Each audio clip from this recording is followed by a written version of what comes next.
नमस्कार साथियों, quick studies में एक बार फिर स्वागत करता हूं। साथियों, हम लोग इसमें सोशल साइंस के महत्वपूर्ण 40 प्रश्नों पे डिस्कस करने वाले हैं। आपके एग्जाम में भी इसी तरह के प्रश्न देखने को मिलेगा। बढ़ते हैं बिना देरी के प्रश्नों की ओर। पहला प्रश्न है, मेजनी का संबंध किस संगठन से था? सही जवाब होगा इसका ऑप्शन नंबर बी, कार्बोनरी से। और अगला सवाल है, रूस में जार का अर्थ क्या होता है? तो इसका अर्थ होता है रूस का सम्राट। ऑप्शन नंबर डी सही जवाब है। और अगला सवाल है, हुआ हुआ आंदोलन किस प्रकृति का था? तो वो था धार्मिक आंदोलन। तो ऑप्शन नंबर बी यहाँ पे इस प्रश्न का सही जवाब है। और अगला प्रश्न है, भारत में खिलाफत आंदोलन शुरू हुआ तो कब शुरू हुआ था? तो ऑप्शन नंबर ए यहाँ पे इस प्रश्न का सही जवाब है 1920 में।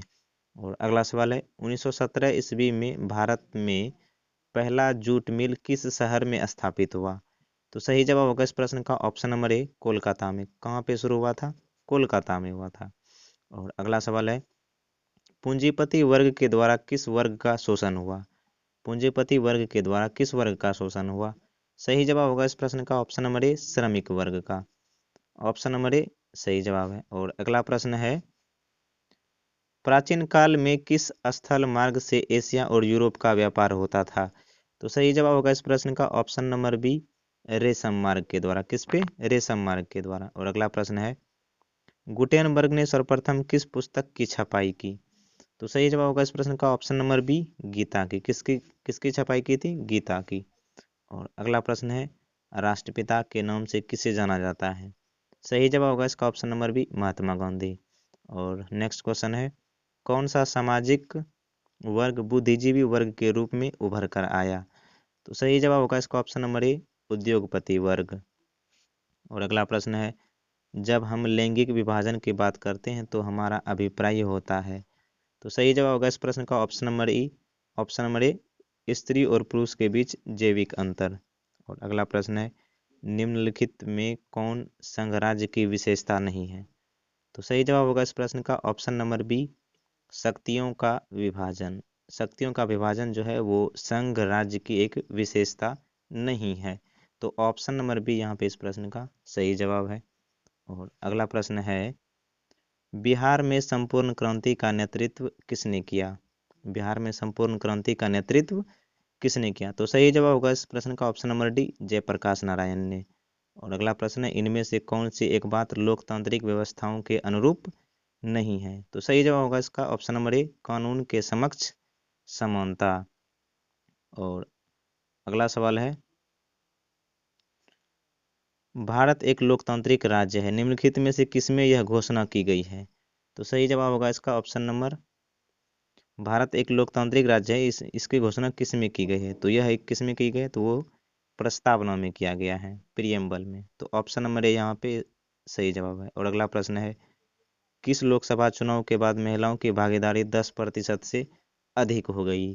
तो सही जवाब होगा इस प्रश्न का ऑप्शन नंबर ए, 16वीं लोकसभा में। किस लोकसभा में? 16वीं लोकसभा में। और अगला प्रश्न है, निम्नलिखित में से कौन राष्ट्रीय दल है?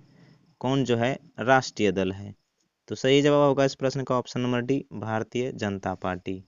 और अगला सवाल है, लोकतंत्र का प्राण किसे कहा गया है? तो लोकतंत्र का प्राण किसे कहा गया है? तो वो नागरिक दल को।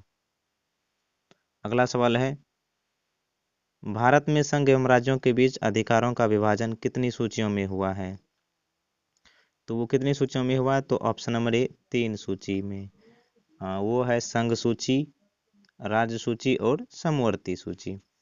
अगला सवाल है हमारा, निम्नलिखित में कौन लोकतंत्र में रंगभेद के विरोधी नहीं थे? निम्नलिखित में कौन लोकतंत्र में रंगभेद के विरोधी नहीं थे? सही जवाब होगा इस प्रश्न का ऑप्शन नंबर, रंगभेद के विरोधी नहीं थे। तो option number D, option number B यहाँ पे इस प्रश्न का सही जवाब है। कौन नहीं थे? महात्मा गांधी। और अगला सवाल है, सासाराम नगर का विकास हुआ? तो सही जवाब होगा इस प्रश्न का ऑप्शन नंबर बी, प्राचीन युग में। और अगला सवाल है, अविभाजित बिहार में निम्नलिखित में से कौन एकमात्र नियोजित नगर था? तो सही जवाब होगा इस प्रश्न का ऑप्शन नंबर ए, पटना। और अगला सवाल है, पटना हवाई अड्डा का नाम क्या है?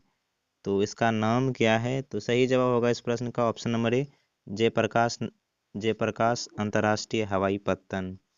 और अगला सवाल है, बिहार में रज्जू मार्ग है, बिहार में रज्जू मार्ग कहाँ है?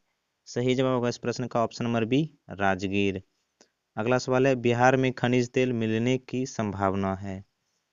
तो सही जवाब होगा इसका ऑप्शन नंबर बी, उत्तर बिहार मैदान में।